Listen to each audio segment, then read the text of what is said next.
Bien sûr, Gaëlle. Être en forme pour l'arrivée de bébé est primordial.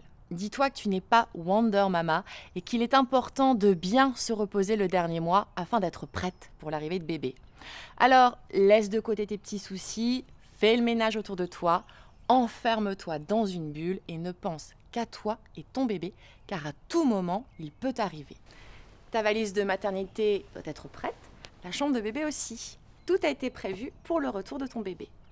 Alors, arrange-toi pour que le papa, tes parents ou des amis soient là pour t'aider après la maternité. Alors, profites-en pour te faire chouchouter, car après, crois-moi, tu n'auras plus trop le temps.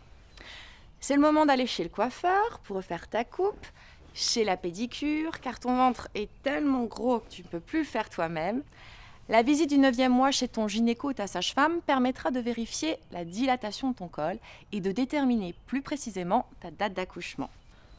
Je me souviens encore du dernier mois, c'est l'un des pires pour dormir. On n'a pas de bonne position, on se sent grosse. On a surtout envie que bébé arrive et de le serrer contre soi.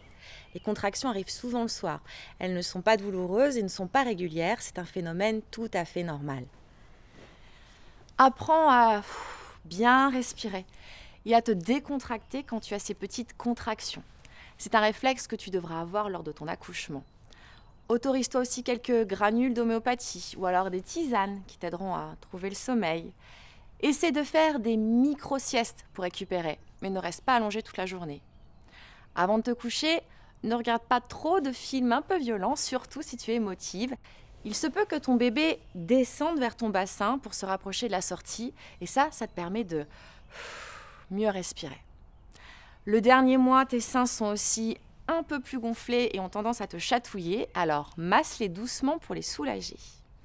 Les envies d'uriner sont aussi très fréquentes et tu as un peu tendance à te cambrer davantage car ta colonne vertébrale s'adapte au poids de ton bébé.